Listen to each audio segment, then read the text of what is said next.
అందరికీ నమస్కారం అండి. ఓదెల 2 సినిమా స్టార్ట్ అయిన తర్వాత మనందరం కలుసుకోవడం ఇదే ఫస్ట్ టైం. సినిమా ఓపెన్ చేసిందేమో కాశీలో, అప్పుడు కుదరలేదు అందరినీ కలుసుకోవడం. తర్వాత టీజర్ లాంచ్ చేసిందేమో మహాకుంభమేళాలో, అప్పుడు కూడా కుదరలేదు.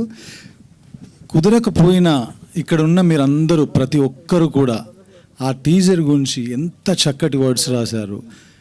మీకు నచ్చిన విషయాన్ని వెబ్సైట్ల ద్వారా, ఆర్టికల్స్ ద్వారా రాసి సినిమాను జనాల్లోకి రీచ్ అయ్యేలా చేశారు. అందుకే ఈరోజు ఓదెల 2కు ఆర్గానిక్గా అంత క్రేజ్ వచ్చింది. దాని వెనకాల ఆ మాట ఎందుకు వాడానంటే, మేము పెద్దగా దాని గురించి కష్టపడింది లేదు, అది అలా వెళ్ళిపోయింది జనాల్లోకి.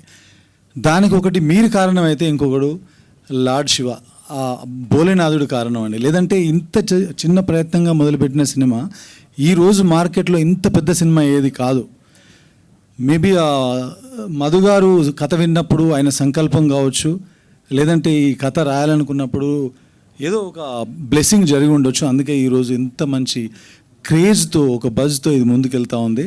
సో ఆ రకంగా ఈ సినిమా గురించి నచ్చి మంచి మాటలు రాసిన మీ అందరికి కూడా మరొకసారి ధన్యవాదాలు చెప్తున్నాను. ఎందుకంటే పర్సనల్గా మీకు చెప్పలేకపోయాను కాబట్టి. ముఖ్యంగా ఈ టీజర్ రిలీజ్ అయిన రోజు తనకు నచ్చి నాకు పర్సనల్గా కాల్ చేసి చాలాసేపు మాట్లాడిన తరుణాదర్శి గారు కానీ, ఆయన కాల్ చేసి చాలా అప్రిషియేట్ చేశారు. He appreciated each and every shot of the teaser and he was very excited to watch the teaser. ఆయన చెప్పారు ఒక మాట, I'll be waiting for this release అని. చాలాసేపు మాట్లాడారు. అప్పుడు నేను కరెక్ట్గా కుంభమేళాలోనే ఉన్నాను. అప్పుడు చాలా హ్యాపీగా అనిపించింది. ఎందుకంటే ఆయన చాలా బిజీ షెడ్యూల్ ఉంటుంది, మీ అందరికీ తెలిసిందే కదా. ఆ టైంలో కూడా ఆయన కాసింత టైం తీసుకొని, లేదు ఇప్పుడే మాట్లాడాలి నేను తనతో అని నాకు ఫోన్ చేసి మాట్లాడారు. అదొక మెమరబుల్ మూమెంట్ అనిపించింది. అంటే టీజర్ జనాల్లోకి వెళ్ళింది, నిజంగా వెళ్ళింది. మనం చాలా సినిమాలు చేసాం, అన్నీ వెళ్తూనే ఉంటాయి, కానీ అది వెళ్ళే విధానం కూడా ఒకటి ఉంటుంది కదా. సో ఆ రకంగా నాకు చాలా పాజిటివ్గా అనిపించింది. సో ఆ రకంగా ఈ సినిమాని అలా జనాల్లోకి తీసుకెళ్ళిన మీ అందరికీ మరొక్కసారి ధన్యవాదాలు చెప్పుకుంటూ, నెక్స్ట్ ఏ సినిమా అయినా, ఇప్పుడు ఓదెల సినిమా మేబీ ఇక్కడ ఉన్న వాళ్ళందరికీ ఒక సినిమా అండి, కానీ నాకు మాత్రం ఓదెల సినిమా ఒక ఎమోషన్. ఎందుకంటే మీలో చాలామంది తెలియదు, నేను ఆ ఊర్లో పుట్టి పెరిగాను. ఆ బాగా బ్రాటప్ దేర్. నా చదువు కూడా అక్కడే సాగింది 9th స్టాండర్డ్ వరకు. సో ఏ ఊరైనా ఎవరికైనా సరే మనకు సొంత ఊరు అంటే తల్లి లాంటిది అంటారు.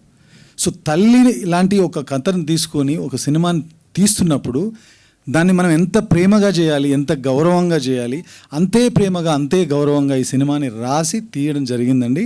తప్పకుండా అంటే సినిమా చేసే ప్రాసెస్లో మేము పెట్టినటువంటి ప్రేమ రేపు ఆడిటోరియంలో ఆడియన్సెస్ అందరికీ కమ్యూనికేట్ అవుతుందని నేను మనస్ఫూర్తిగా నమ్ముతున్నా.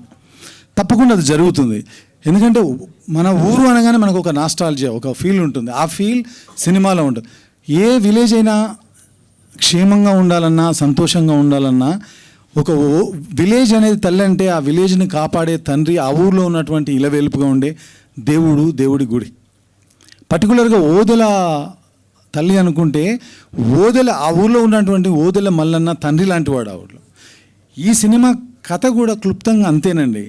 ఓదెల విలేజ్లో చిన్న కష్టం వస్తే, ఆ కష్టం పెద్దదవుతే ఆ ఊర్లో ఉన్న ఓదెల మల్లన్న నాగశక్తి, శివశక్తి, నాగసాధు అనే భైరవి క్యారెక్టర్ ద్వారా ఎలా సాల్వ్ చేశాడనేదే కథ వినడానికి చాలా సింపుల్గా ఉన్న కంటెంట్ కానీ, సినిమాలో ఉన్న స్క్రీన్ ప్లే కానీ, సీక్వెన్సెస్ కానీ అన్నీ కూడా విజువల్గా చాలా స్పెక్టికల్గా ఉంటాయి.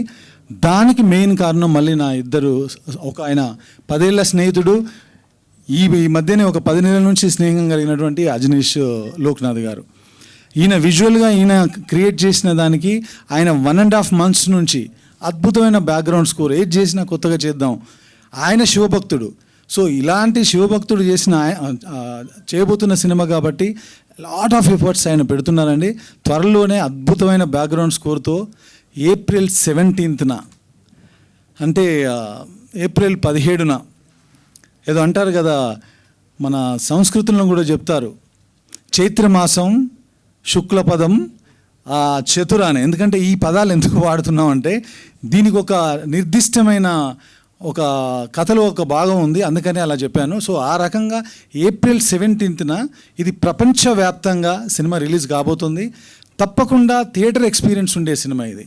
100%. ఓదెల పార్ట్ 2 అనేది ఓటీటీలో ఆడింది, అదేదో 1.5 2 hours సినిమా అలాంటి బేస్ చేసుకుని తీశారని అనుకోవద్దండి.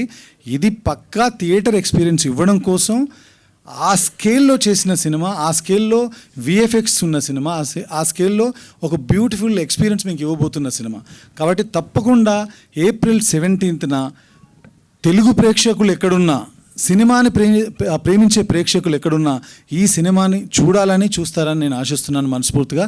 అది జరుగుతుంది, ఈ సినిమాకి అది ఉంది. ఎందుకంటే ఆయనకు మాకు పెద్ద ఆయన బ్లెస్సింగ్స్ ఉన్నాయి, ఆయనే మమ్మల్ని ముందుకు తీసుకెళ్తున్నాడు. నేను కరెక్ట్గా ఈ సినిమా రాసే టైంకి ఇది రాసే పరిస్థితుల్లో కూడా లేను. ఏదో సినిమా చేయాల్సింది, కాసింత గ్యాప్ దొరికితే ఆ గ్యాప్లో ఓ థాట్ క్రియేట్ అయ్యి ఆ థాట్ ఈరోజు ఇంత దూరం మమ్మల్ని అందరినీ ఇంత దూరం ప్రయాణం చేసేలా తీసుకొచ్చింది. కాబట్టి ఆయనే మమ్మల్ని వెనుకుండి నడిపిస్తున్నానని నమ్ముతున్నాం. సో April 17న ఈ సినిమా రిలీజ్ చేయబోతున్నాం. తప్పకుండా అందరూ చూడాలి. ఇక్కడ ఉన్నటువంటి కాస్ట్ క్రూ గురించి నేను తప్పకుండా ముందు రోజుల్లో జర్నీలో ఒక్కొక్కరి గురించి చాలా టైం తీసుకొని మాట్లాడతాను. కానీ ముఖ్యంగా మాట్లాడాల్సింది ఒక వ్యక్తి, స్పెషల్ మెన్షన్ ఆ వ్యక్తికి. తనే Tamannaah. Thank you Tamannaah for becoming my Bhairavi. అసలు మేము డైరెక్ట్గా కలవలేదు, ఫోన్లో ఏదో మాట్లాడుకొని ఇలాంటి ఐడియా ఉంది అనగానే షీ వాజ్ రియలీ ఎక్సైటెడ్. ఆ సెకండ్ జర్నీ స్టార్ట్ అయిందండి. అక్కడి నుంచి మేము పడిన కష్టాలు, కాస్ట్యూమ్ కోసం కావచ్చు, తన హెయిర్ కోసం కావచ్చు. ఇక్కడ నేను have to say one more thanks to నీతాలులే మ్యామ్. తను మాతో పాటు ట్రావెల్ చేసి 2-3 సిట్టింగ్స్లో ఈరోజు ప్రపంచానికి అందరికీ అలా చూడగానే నచ్చిన లుక్, అది ఒకటేదో నేను డిజైన్ చేశాను, అది చేస్తే జరిగింది కాదు. తమన్నా ఇన్పుట్స్ చాలా ఉన్నాయి అందులో, నీతాలుల్లా మ్యామ్ గారి ఇన్పుట్స్ ఉన్నాయి. అందరితోనే మేము ఇది చేయగలిగాం.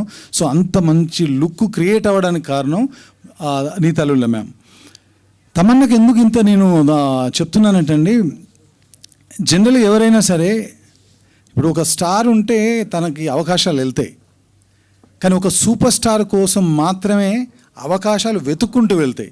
క్యారెక్టర్స్ మనం రాసి వాళ్ళ దగ్గరికి వెళ్తాం. ఈ క్యారెక్టర్ అనుకున్న తర్వాత ఆ క్యారెక్టర్ తన దగ్గరికి వెళ్ళింది, కాల్ చేసి అడిగింది ఒకటి, ఎవరి కోసం అనుకున్నానంటే ఎవరి కోసం కాదు, నీ కోసం రాసింది, నువ్వు చేయాల్సిందే అంతే. అంటే ఆ సెకండ్ అనుకున్నా నేను, వేరే ఆప్షన్స్ లేవా, ఎందుకు అక్కడికి వెళ్ళాను నేనంటే అప్పటికి నా మైండ్లో నేను ఒక విజువల్ చూశానండి. ఈషా సద్గురు ఆశ్రమంలో తను ఎప్పుడు అంతకుముందు బిఫోర్ ఇయర్ వెళ్ళినట్టుంది. తను ఒక ఫోటోగ్రాఫ్ ఇన్స్టాల్లో చూస్తే నేను అనుకున్నప్పుడు మైండ్లో నాకు కలిగిన ఇమాజినేషన్ తన ఫోటోగ్రాఫ్. ఆ ఫోటోగ్రాఫే ఈరోజు మా భైరవి ఇక్కడ ఉంది. అంతే, అంతకుమించి ఏం జరగల. సో దేనికైనా సరే మనం ఏది అనుకుంటే అది జరగదండి, ఆయన ఏది అనుకుంటే అది జరుగుతుంది. అది నేను నమ్ముతున్నా ఈ సినిమా వరకు. సో ఆ రకంగా ఈ సినిమాలో భైరవి క్యారెక్టర్ తమన్నా చేసిందండి. ఇంకొక మాట చెప్పాలి తమన్నా గురించి, ఎందుకంటే 20 years ఎవరైనా ఈ మధ్యకాలంలో హీరోయిన్స్ వస్తే 2 ఏళ్ళో 5 ఏళ్ళో 10 ఏళ్ళో మ్యాక్సిమం, 20 సంవత్సరాలుగా ఒక వ్యక్తి ఎలాంటి ఈగో లేకుండా ఏ పని చెప్పినా, రచ్చ సినిమా అప్పుడు మేము వానపాట చేసేటప్పుడు ఇంతింత వాటర్ తాగుతూ ఏం తినకుండా ఆ డాన్స్ చేయడానికి తన పడిన కష్టం చూసా. జ్వాలారెడ్డిలో ఒక డ్యాన్స్ నెంబర్ చేసేటప్పుడు ఆవిడ పడిన కష్టం చూసా. ఈ సినిమాలో అంత పెద్ద కాస్ట్యూమ్ వేసుకొని, చేతిలో 2 కిలోల కర్ర పట్టుకొని, ఇటువైపు సంచిలో ఒక 4 kgs మోస్తూ, అలాంటి బరువైన కాస్ట్యూమ్స్ కూడా మోస్తూ 47 degrees సెంటిగ్రేడ్ ఉన్నటువంటి ఒక టెంపరేచర్ ఉన్న ఏప్రిల్ నెలలో మేము షూట్ చేస్తామంటే కాళ్ళకు చెప్పులు లేకుండా తను చేసినప్పుడు, నేను 10 ఏళ్ల క్రితం ఏ డెడికేషన్ అయితే చూశానో అదే డెడికేషన్ మొన్న లాస్ట్ ఏప్రిల్లో కూడా చూశాను. అది అందుకే తను 20 yearsగా ఆ టాప్ చైర్లో అలా కూర్చొని ఉంది. అందుకే ఆ తర్వాత నుంచి నేను విజువల్ చూసిన ఆవిడ రూమ్లో, తర్వాత టీజర్ చూసిన ఆవిడ కళ్ళు చూసినా నాకేమనిపిస్తుందంటే తన ఆ సూపర్ స్టార్ అనేది దాటి వెళ్ళిపోయి ఇప్పుడు now you are the lady super star of Tollywood industry అనిపిస్తుంది. That's what I feel sincerely, really, honestly, truly. ఇది ఏదో మైక్ దొరికిందని చెప్పి ఊరికే ఉత్తుత్తి మాటలు కాదు. నేను చూశాను తన జర్నీని, 4 సినిమాలుగా చూస్తున్నాను కాబట్టి చెప్తున్నాను. సో ఈ 20 years కాదు, another 20 years she's going to stay here. మన అందరినీ ఇలాగే ఎంటర్టైన్ చేస్తుందని నేను స్ట్రాంగ్గా నమ్ముతున్నాను. Tamannaah, thank you so much. I'm so proud of you. That's what I can say. ఇంతకంటే చెప్పేది ఏం లేదు. ముందు ఇంకా చాలా ఉంది. ఇక్కడ ఉన్న వాళ్ళందరి గురించి మాట్లాడాలి. ఆల్రెడీ మీరు 3-4 ప్రెస్ మీట్లు చేసి వచ్చారు. మీ టైం ఎక్కువ తీసుకోను, నెక్స్ట్ టైం తీసుకుంటాను. Thank you so much. Her her Mahadev.